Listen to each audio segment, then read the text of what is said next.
Apesar de nós estarmos agora no capítulo 9 de Hebreus, eu peço que você fique com sua Bíblia aberta, eu quero que você acompanhe, para eu fazer a conexão, Hebreus capítulo 8, verso 5, diz assim, os quais servem de exemplar e sombra das coisas celestiais, como Moisés divinamente foi avisado, estando já para acabar o tabernáculo, porque foi dito, olha, faze tudo conforme o modelo que no monte se te mostrou.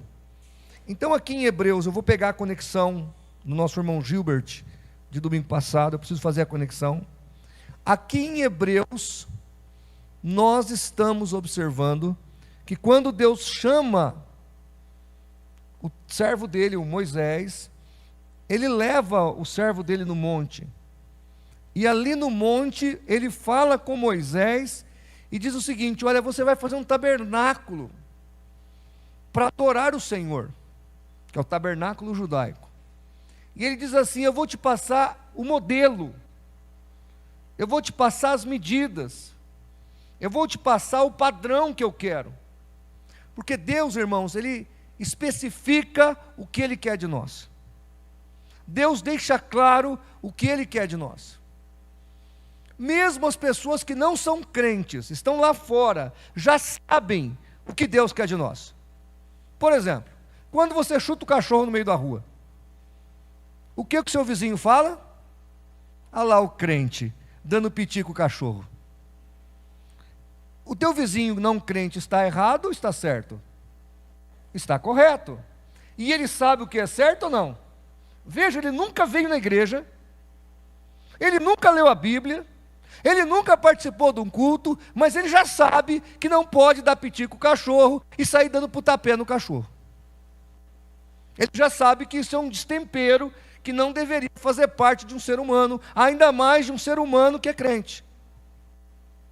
Olha que interessante, mesmo um indivíduo que nunca foi numa igreja, ele sabe de algumas coisas.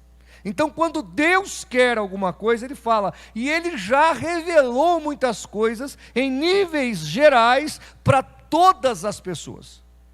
Ele já deixou claro isso.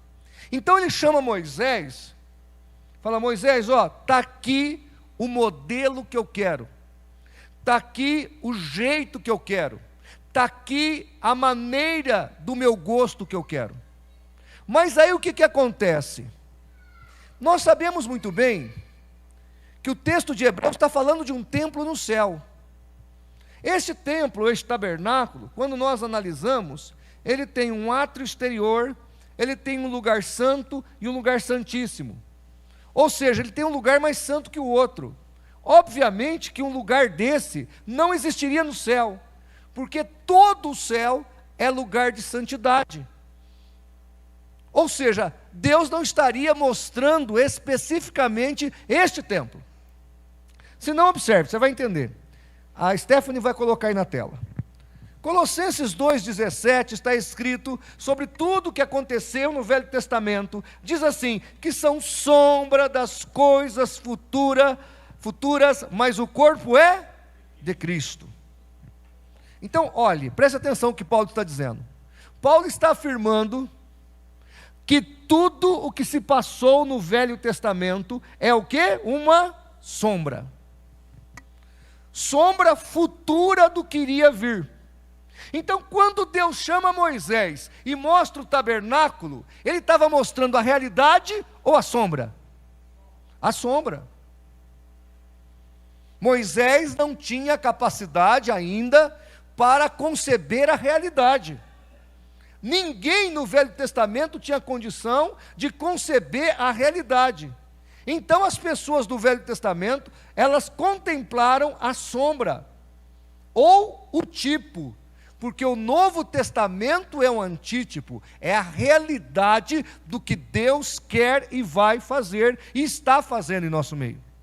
Se não, observe mais um versículo, que aí você vai entender definitivamente. João 2, 19 e 21. A Stephanie vai colocar para você aí. Evangelho de João, capítulo 2, verso 19 ao 21. Jesus respondeu e disse-lhes, derribai este templo. Estava falando daquele templo que era tabernáculo e virou templo. Jesus estava falando: derribai este templo, e em 3 dias o levantarei. Disseram, pois, os judeus: em 46 anos foi edificado este templo, e tu o levantarás em 3 dias. Mas ele falava do templo do seu corpo. Então, quando Deus mostra para Moisés aquele tabernáculo, aquele templo, ele mostra um tipo de quem? Que tipo que ele estava mostrando para Moisés? Um tipo de Cristo. Porque o próprio tabernáculo era uma simbologia de Jesus Cristo. Moisés não estava vendo Jesus, porque ele estava olhando para a sombra. Você já viu uma sombra? Se você olhar para a minha sombra, você vai ver uma silhueta, vai ver umas orelhas um pouco pontudas, um nariz um pouco alongado, mas você ainda não saberá quem sou eu, se você olhar-me no dia e às claras. Talvez você suponha que seja eu, mas você não terá certeza, porque a sombra não é a pessoa, é apenas um tipo. Mas quando você vê a realidade, é outra história. Então Moisés contemplou uma figura. O que ele viu foi o tipo do tipo. A realidade é Cristo. O fim de todas as coisas é Cristo. Se não, observe o que tem lá no céu, se é que tem um templo no céu. Obviamente que não.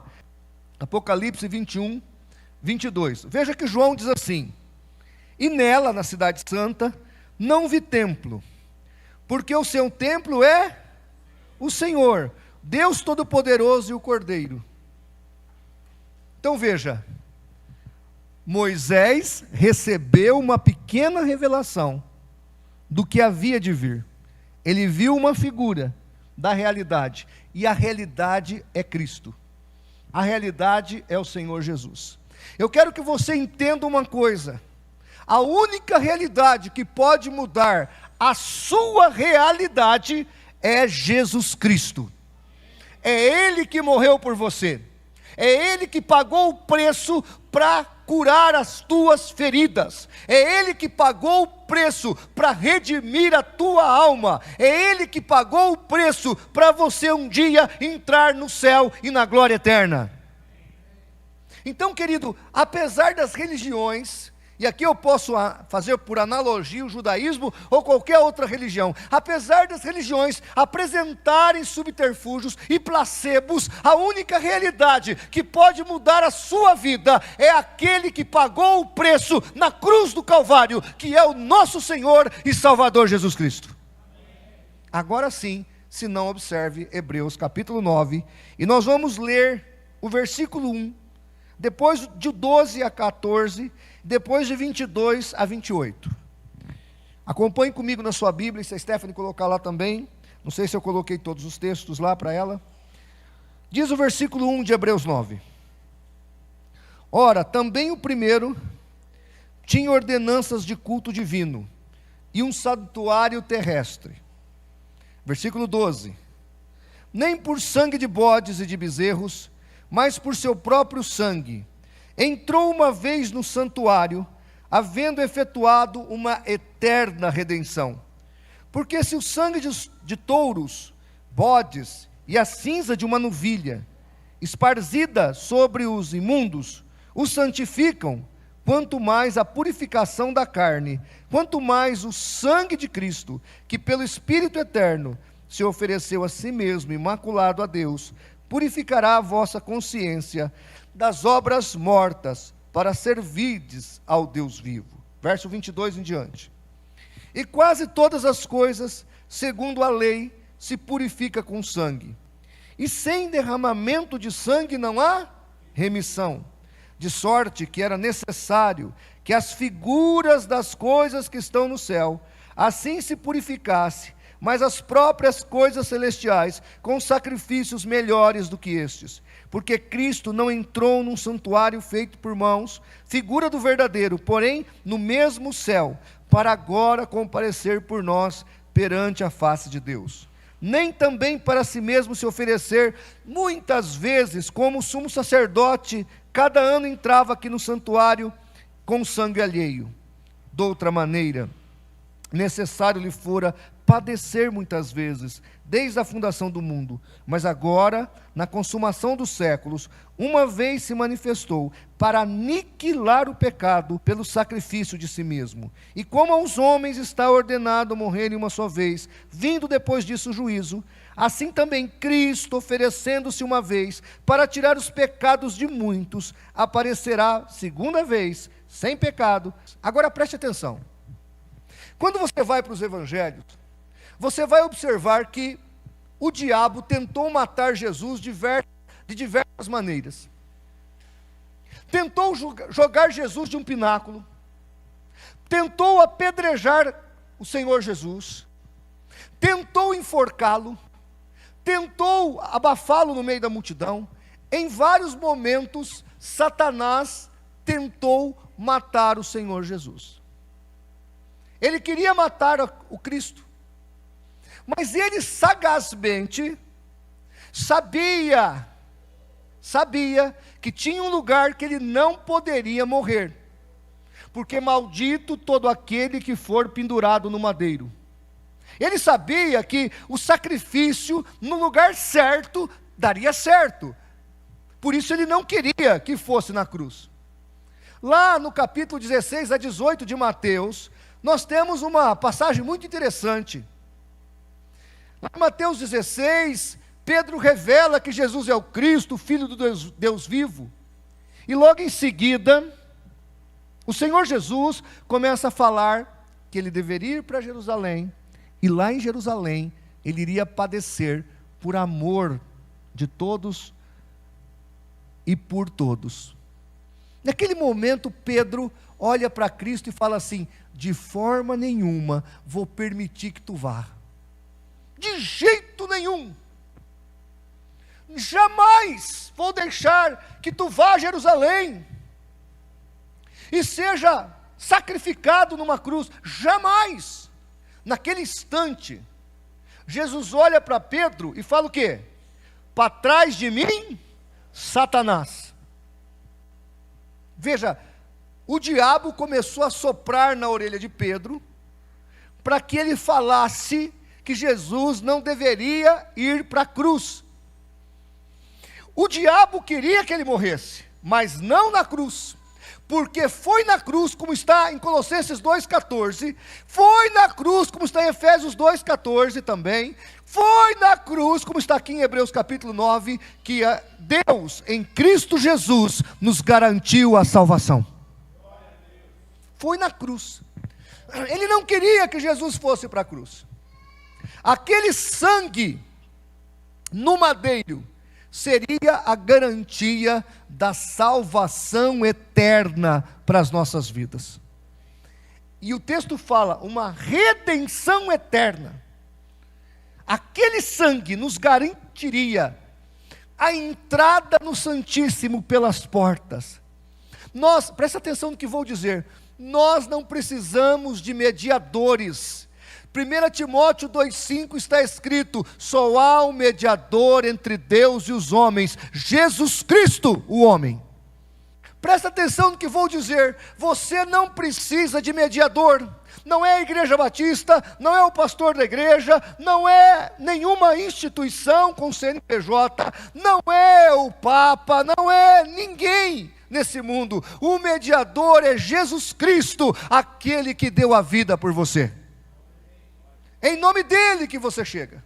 Essa história de pedir para a mãe, para falar para o filho e pedir para o pai, não existe. Você não precisa dessa burocracia. Você pode ir direto até Cristo, porque em Cristo você vai ter o Pai te ouvindo e te atendendo e derramando bênçãos sobre a tua vida. Aqui, na palavra de Deus, em Hebreus capítulo 9, está deixando claro que toda aquela burocracia ia acabar. Presta atenção, eu vou terminar. No Velho Testamento, no dia do Yom Kippur, o povo não entrava na presença de Deus. Quem entrava na presença de Deus era o sumo sacerdote, levando o sangue do cordeiro. Só ele entrava lá. Só ele desfrutava. Mas quando Jesus, lá em Mateus 27, ele dá a sua vida na cruz, o véu do templo se rasga de cima a embaixo. Aquele véu é rasgado como uma seda. E a presença de Deus que ficava dentro de um templo lá no Velho Testamento, agora estava radiando por todo este mundo e salvando a todo aquele que invocasse o nome do Senhor. Acabou. Não tinha mais burocracia. O povo não tinha que vir ao sacerdote para matar o cordeiro, e entrar num dia específico no Santíssimo, para falar com Deus, para ver se talvez Deus ia aceitar o sacrifício. Agora não, agora era certeiro, agora era certeza. Deus estava garantido a nossa salvação e a nossa vitória, através do sangue do seu Filho, Cristo Jesus, o nosso Salvador. Era certo. Não tinha mais dúvida. Preste atenção, eu sei que é muito duro isso, mas é verdade. Eu lamento pelos católicos, lamento por eles. Eles ainda estão no sistema burocrático. Pede para o Paulo para falar com a Maria, para falar com o filho, para ver se fala com o pai. Quem sabe talvez vai receber a bênção. E se nós observarmos, a Igreja Católica tem milhares de santos. E uns são devotos de São Benedito, outro é devoto até de São Longuinho, que é até confuso se existiu ou não. Alguns irmãos aqui até foi revelado, né? Já clamou pelo São Longuinho. Então observe, você não precisa de intermediários. Eu aqui como pastor da igreja também não sou intermediário, eu só sou uma placa que aponta para Cristo, autor e consumador da nossa fé. A Igreja Batista também não é intermediária, ela é uma placa que está apontando para Jesus. Porque todas as pessoas que estão nos assistindo aqui no culto, ou lá na internet, todas as pessoas que dobrarem os seus joelhos, ou o seu coração, em qualquer lugar, ou em qualquer circunstância, em espírito e em verdade, pelo poder de Cristo, pelo poder do sangue dele, será ouvido por Deus.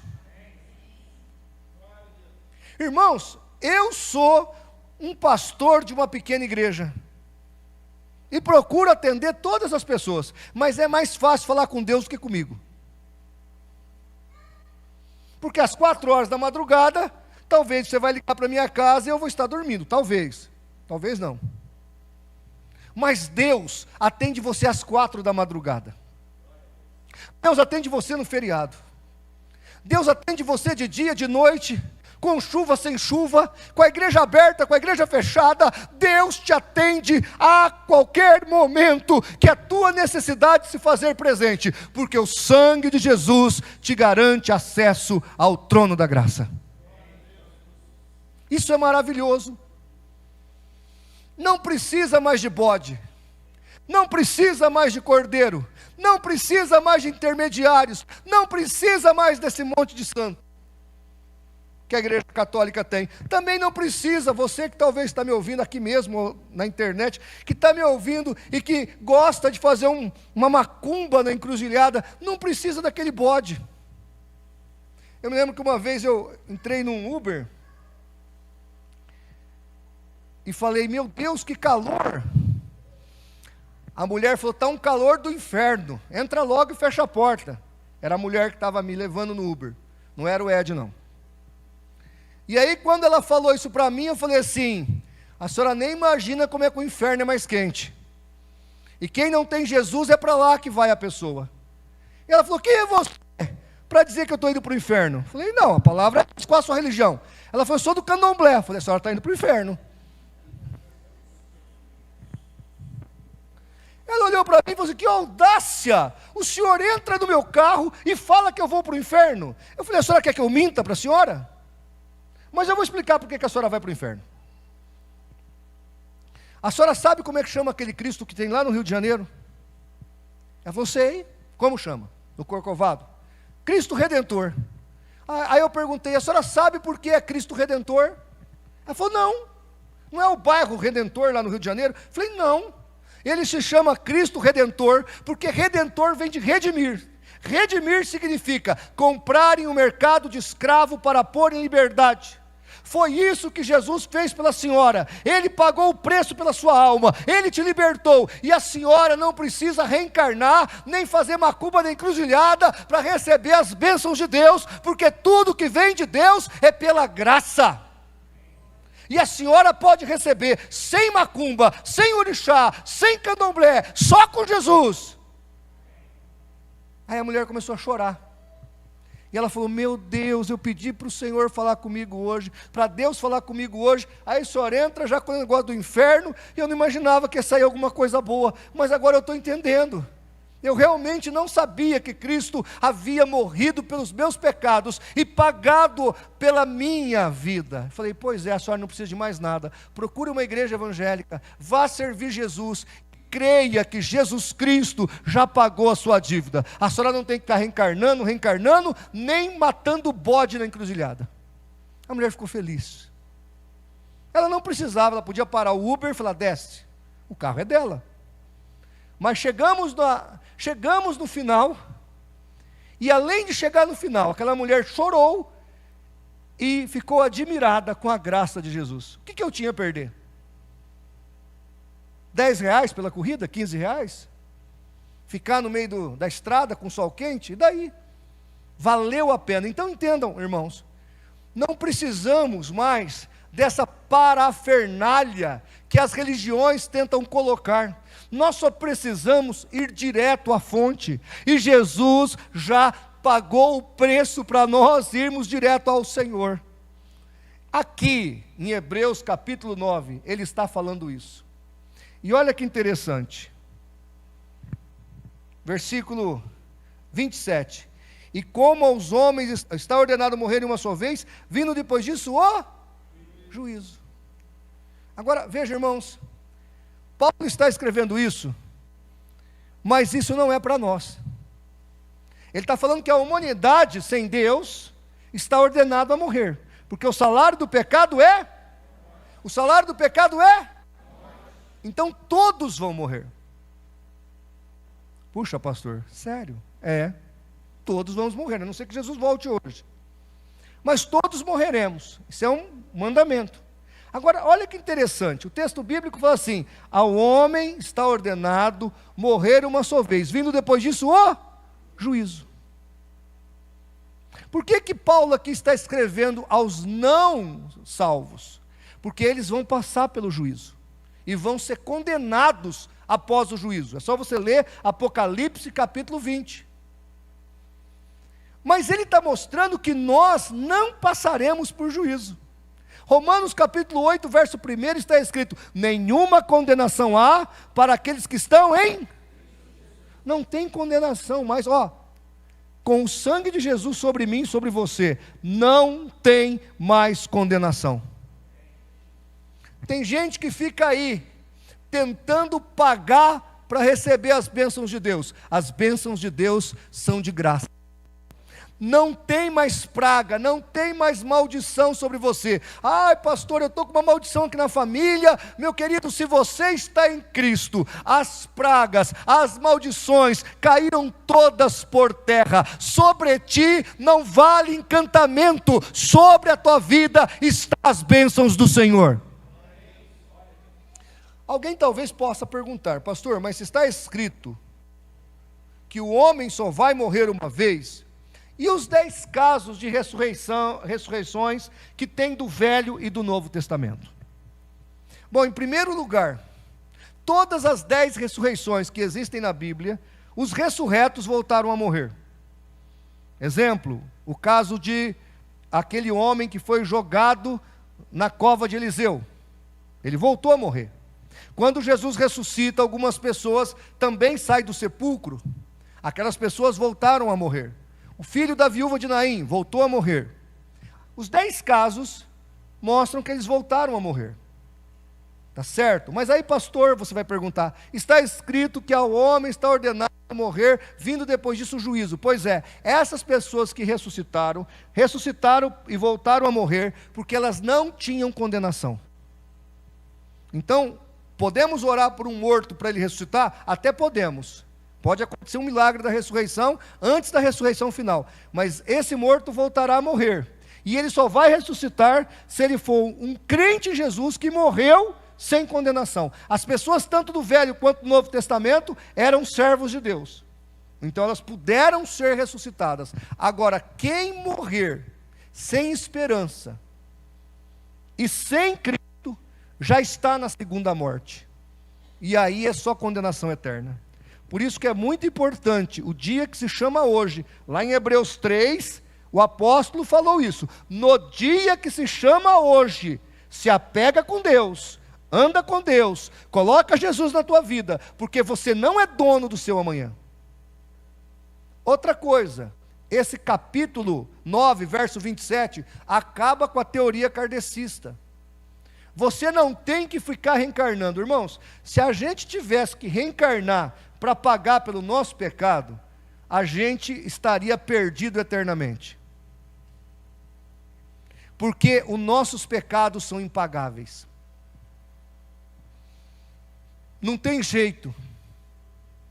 Ficaria uma dívida que vai só aumentando. É igual o cartão de crédito. Já pagou só o mínimo do cartão de crédito? Quando é que acaba se você pagar o mínimo do cartão de crédito? Tem irmão que foi revelado aí agora, né? Ó, eu nem sou o profeta Miguel, já estou revelando você, né? Pois é, então vejam. Se você pagar o mínimo no cartão de crédito, a tua dívida vai acabar quando? Quando? Nunca. Esse é o teu caso, se você tivesse que pagar pelos seus pecados. Você nunca ia quitar a tua dívida. Por isso Deus te amou de tal maneira, que deu seu Filho unigênito, para que todo aquele que nele crê, não pereça, mas tenha vida eterna. Então, querido, não temos que reencarnar, não temos que fazer mais nada, a não ser crer, só crer, porque Jesus já pagou o preço pelos nossos pecados. Olha que bênção o versículo 28, estou terminando. Assim também Cristo, oferecendo-se uma vez para tirar os pecados de muitos. Veja que o versículo 27 não estava no contexto de salvos, agora é o contexto de salvos. Para tirar os pecados de muitos, aparecerá a segunda vez, sem pecado, aos que esperam para salvação.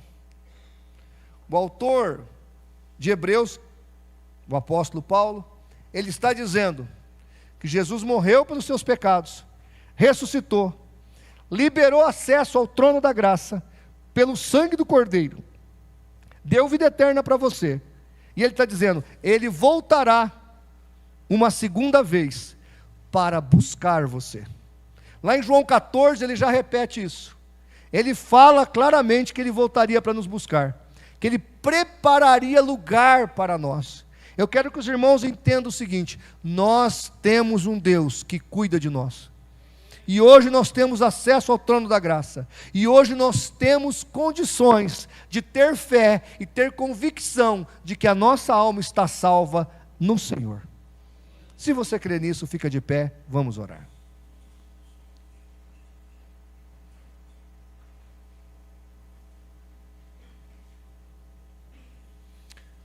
Irmãos,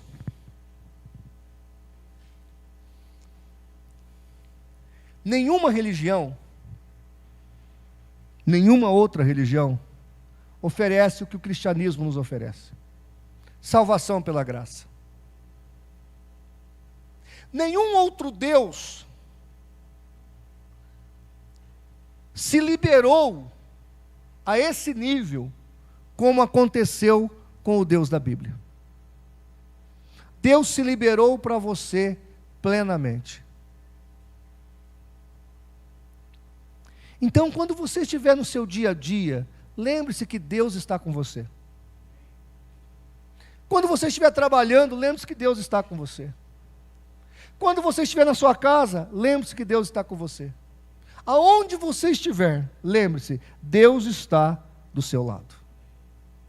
E o apóstolo Paulo escreveu, se Deus é por nós, o que nos separará do amor de Deus? A altura, a profundidade, a largura, as criaturas desse mundo? Nada nos separará do amor de Deus. Por quê? Porque nós tivemos acesso ao trono da graça pelo sangue do Cordeiro. Não é mais bode, não é mais ovelha, não é búfalo, não é boi, não é sacrifícios mais de animais, é o sacrifício do próprio Filho de Deus que nos amou. É esse sangue que está sobre a nossa vida. E nesse momento nós vamos orar, crendo nesse milagre. Senhor, nós te agradecemos nesta noite. Te louvamos, ó Deus, em nome de Jesus Cristo, pelo sacrifício que o Senhor fez por nós. Obrigado, Senhor, porque nós não precisamos mais de touros, de bodes, de intermediários. Nós não precisamos de santos, nós não precisamos de matar um animal numa encruzilhada, nós não precisamos de um intermediário entre nós e o Senhor, porque pelo sangue do Cordeiro, pelo nome de Jesus, nós podemos agora, Senhor, estar frente a frente com o Senhor, colocando as nossas necessidades, falando das nossas angústias, pedindo perdão dos nossos pecados, porque através do Teu Filho Jesus, o Senhor nos deu livre acesso ao trono da graça, e é por isso, Senhor, que nesse trono da graça, nós podemos comparecer quantas vezes nós quisermos, nós podemos chorar, clamar e buscar quantas vezes quisermos, porque nós somos salvos e redimidos pela Tua graça, pelo Teu amor, porque o Senhor está conosco. Muito obrigado por Jesus, Ele morreu por nós. Nós te agradecemos por isso e para o Teu louvor, e dizemos amém. Amém.